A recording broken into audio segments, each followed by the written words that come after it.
Assalamualaikum warahmatullahi wabarakatuh. Okay, hari ini kita akan melihat sedikit tentang filem Mentega Terbang. Pada gunanya, kita akan melihat sinopsis tentang filem Mentega Terbang. Kisah ini tentang Aisyah yang merupakan watak utama dalam kisah ini yang telah diuji dengan dugaan di mana emaknya sendiri mempunyai penyakit kanser dan sedang menunggu saat dia berpulang. Manakala abahnya pula adalah seorang yang liberal dan terbuka dengan apa sahaja persoalan-persoalan yang timbul. Maka dari situlah beberapa persoalan telah timbul dalam diri Aisyah, di mana sebagai contoh adalah apakah wujud kehidupan selepas mati, bagaimanakah kehidupan selepas mati jika wujud, bagaimanakah rupa syurga dan neraka, adakah manusia akan hidup semula menjadi makhluk lain. Itu adalah beberapa persoalan yang telah timbul dalam diri Aisyah. Untuk mencari jawapan dari persoalan tersebut, Aisyah telah mula mempelajari beberapa agama lain seperti Kristian, Judaism dan Hindu bagi menjawab persoalan-persoalan tersebut yang telah timbul dalam pemikirannya. Adakah Aisyah dapat mencari jawapan yang telah dicari pada akhir perjalanannya? Seterusnya adalah pengajaran utama yang saya dapat dari filem ini adalah kita hendaklah mempunyai pegangan agama yang teguh supaya tidak mudah terpesong. Dari sini kita dapat lihat bahawa Aisyah masih bertahan dengan Islam walaupun persoalannya masih tidak terjawab, sedangkan dia belajar agama lain dan pegangannya masih kukuh walaupun ayahnya memberi peluang untuk memilih agama yang ingin dituntutinya. Seterusnya saya serahkan kepada Raihan. Terima kasih Imran. Filem Mentega Terbang ini sebagaimana yang telah pun diketahui umum dan viral di sosial media baru-baru ini kerana terdapat banyak kritikan yang dijelmakan oleh masyarakat terhadap filem ini. Saya di sini akan memberitahu tentang kritikan-kritikan yang didapatkan di dalam filem ini. Kritikan yang pertama di dalam filem ini ialah terlalu sibuk mencari tahu tentang kehidupan selepas mati. Di dalam filem ini, kita dapat lihat dengan jelas bahawa pelakon utama iaitu Aisyah merupakan seorang remaja perempuan yang cuba untuk mencari tahu tentang kehidupan selepas mati berkaitan dengan agama lain. Dia mencari tahu tentang kehidupan selepas mati ini kerana ibunya telah pun terkena kanser usus yang boleh menyebabkan kematian. Kritikan yang seterusnya ialah menampakkan bahawa Islam itu sendiri lemah dan mudah goyah. Kita dapat lihat di dalam filem ini di mana Aisyah itu sendiri memegang anjing yang dibawa oleh Aunty Esther begitu saja tanpa ada sebab yang munasabah. Ditambah pula dengan watak Uncle Kasim sebagai jiran kepada Aisyah yang selalu berprasangka buruk terhadap agama lain di dalam cerita ini yang semakin menyebabkan orang ramai mengkritik sekeras-kerasnya filem ini untuk ditayangkan di Malaysia. Walaupun ini adalah realiti yang patut ditelan oleh kita sebagai umat Islam, namun seelok-eloknya sebagai seorang yang menganut agama Islam, kita tidak boleh menampakkan silima Islam kepada masyarakat begitu sahaja. Saya serahkan pembentangan ini kepada pembentang selanjutnya iaitu Rafiul Ilmi. Terima kasih. Assalamualaikum. Pembentangan saya pula ialah mengenai masalah yang cuba disensingkan menerusi filem Mentega Terbang ini dan cara penyelesaiannya. Masalahnya adalah Aisyah ingin mempelajari ilmu agama lain dan mahu mempercayai kewujudan samsara iaitu kehidupan semula. Aisyah sebenarnya tidak boleh menerima dan mahu melawan takdir bahawa maknya sudah hampir meninggal dunia. Penyelesaiannya adalah Aisyah perlu memahami agama Islam terlebih dahulu.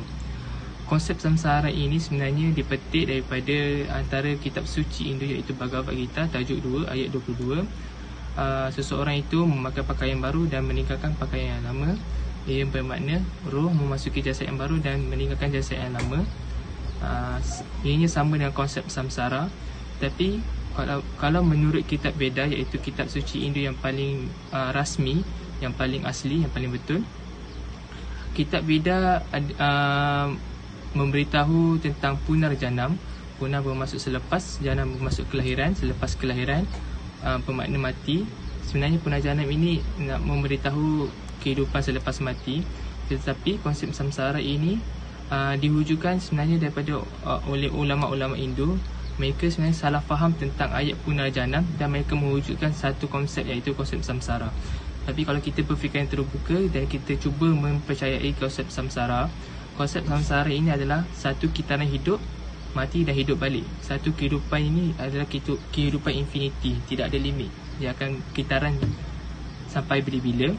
Tetapi menurut orang Hindu sendiri, mereka mempercayai kewujudan suak dan narak, iaitu suak alam syurga dan narak alam neraka.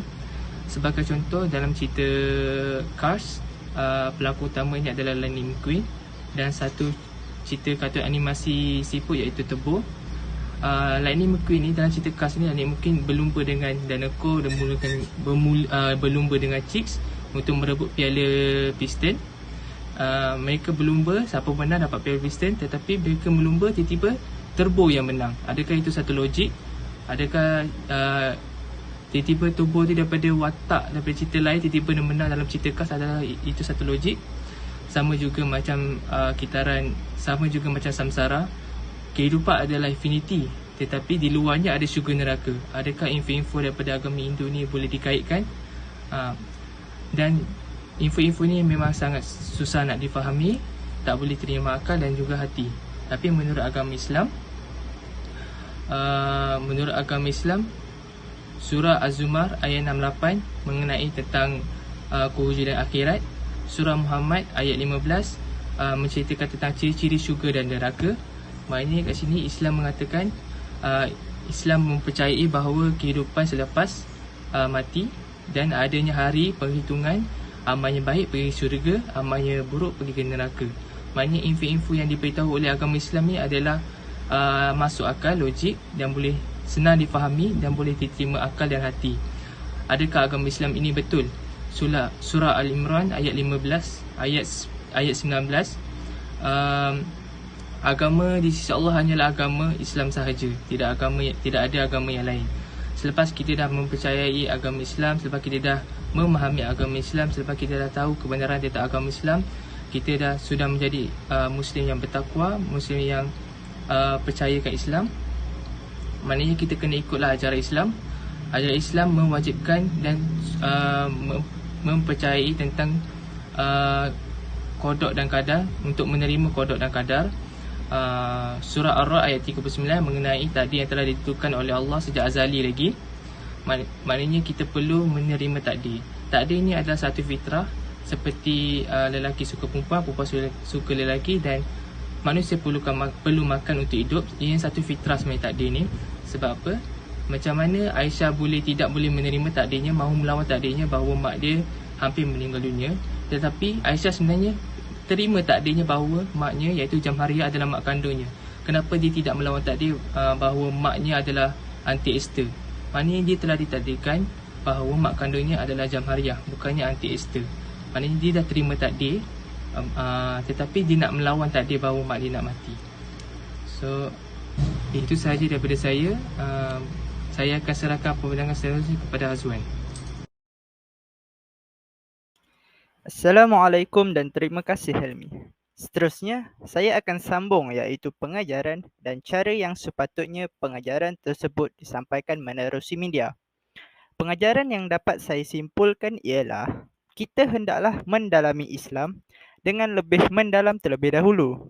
Hal ini kerana bagi memperlihat dengan lebih jelas di dalam Islam bagaimana kewujudan alam selepas mati, iaitu ontologi, berdasarkan ilmu iaitu epistemologi.